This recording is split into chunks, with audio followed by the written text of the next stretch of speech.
À l'aide de son portable, cet homme inspecte le sol maculé de taches de sang, celui de son fils, ambulancier du Croissant Rouge tué lors de l'incursion israélienne. Ils l'ont tué, ils l'ont emmené dans la cave de cette maison et ont attaché ses mains avec des cordes. Il était autour de 5 heures du matin quand l'armée s'est retirée. Les voisins sont venus et ils ont vu des taches de sang qui les ont menés jusqu'à lui. Qu'il repose en paix. C'est un martyr.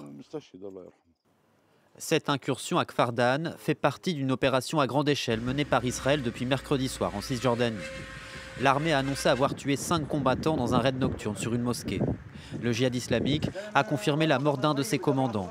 Le gouvernement israélien déclare vouloir faire passer un message. Notre politique est claire. Il n'y aura pas de lieu sûr, pas de sanctuaire, aucun endroit où les terroristes se sentent en sécurité et en position de contrôle. Le bureau du Haut-Commissariat de l'ONU pour les droits de l'homme en Palestine dénonce une violation du droit international. Des milliers de Palestiniens ont été arrêtés arbitrairement et torturés, sujets à la violence acharnée des colons. Leur liberté d'expression et de mouvement est restreinte. Leurs maisons et leurs propriétés sont saisies ou déplacées de force. Israël, en tant que pouvoir occupant, doit respecter le droit international. Des frappes aériennes, des routes détruites par des bulldozers et des blindés patrouillant dans Jénine encerclés par l'armée israélienne. Les incursions se poursuivent ce jeudi avec des arrestations dans des camps de réfugiés, comme ici à Nour Shams. Des violences qui font craindre une expansion de la guerre entre Israël et le Hamas sur un nouveau front.